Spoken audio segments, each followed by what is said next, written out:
নমস্কার। আজকে আমি যেই রোগটা সম্পর্কে হেলথ টক দেব সেটা খুবই গুরুত্বপূর্ণ একটি রোগ এবং ছোট বড় সকলেরই হয়ে থাকে। এই মনসুন সিজনে এই রোগটা কিন্তু খুব বেশি আমাদের হয়, যেটা হচ্ছে ডায়রিয়া। তো তার আগে আমার ইন্ট্রোডাকশনটা একটু সেরে নিই। নমস্কার, আমি উষা। আমি একজন রেজিস্টার্ড নার্স এবং একটা বেসরকারি প্রতিষ্ঠানে আমি অ্যাজ এ নার্সিং টিউটর যুক্ত রয়েছি। তো চলে আসা যাক সরাসরি টপিকে। ডায়রিয়া একটি রোগ, যেই রোগটি কিন্তু আমাদের মনসুন সিজনে প্রায় ঘরেই হয়ে থাকে এবং এটা হাতে কি করে বাঁচতে পারি আমরা এবং হলে আমাদের কি কি লক্ষণ দেখা দিতে পারে সেই সম্পর্কে আমি আজকের ভিডিওটা তৈরি করেছি।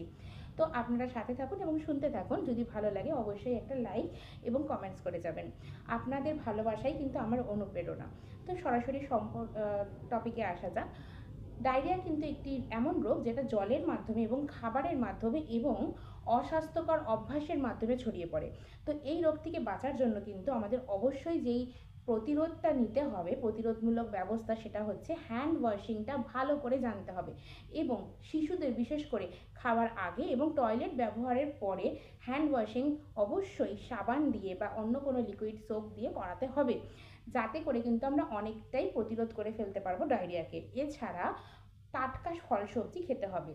যেই সবজিগুলো বাজার থেকে আনা হবে সেগুলো অবশ্যই ভালো করে ধুয়ে তারপর পরিপক্ক রান্না করতে হবে। অপরিপক্ক রান্না খেলে কিন্তু আমাদের ডায়রিয়া হওয়ার সুযোগ থাকবে এবং যদি আমরা বিশুদ্ধ জল না খাই, অর্থাৎ ফিল্টার্ড ওয়াটার বা ফুটিয়ে জলটা না খাওয়া হয়, তাহলে কিন্তু যদি জলের মধ্যে সংক্রমণটা কিন্তু তাড়াতাড়ি ছড়িয়ে পড়ে। তো এর হাত থেকে কীভাবে আমরা বাঁচতে পারি, যদি হয় সেক্ষেত্রে লক্ষণগুলো কী কী হয় সেটাও আমরা জেনে নিই। ডায়রিয়ার লক্ষণ সাধারণত বারবার লুজ স্টুল হওয়া, এর সাথে সাথে উইকনেস এবং কারো কারো ক্ষেত্রে জ্বরও হয়।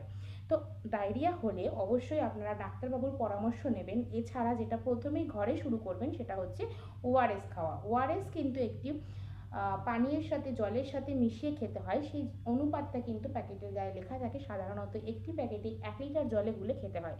তো এই ওআরএস কিন্তু আপনারা বাড়ি থেকে শুরু করতে পারেন এবং প্রচুর পরিমাণে জল বা পানীয় আপনাদের খেতে হবে, এই সময় পান করতে হবে। এছাড়া বয়েলড ফুড অর্থাৎ সিদ্ধ খাবার পরিপূর্ণ সিদ্ধ হবে, পরিপূর্ণ রান্না হবে, টাটকা রান্না গরম খাবারটা খেতে হবে এবং বাজার থেকে আনা ফল শাকসবজিগুলো ভালো করে ধুয়ে রান্না করতে হবে এবং যদি কারোর ডায়রিয়া হয়ে থাকে সেই ফ্যামিলিতে সবাইকে ভালো করে হাইজিন মেনটেন করতে হবে। এতে করে কিন্তু আমরা কিছুটা হলেও প্রতিরোধ করতে পারবো।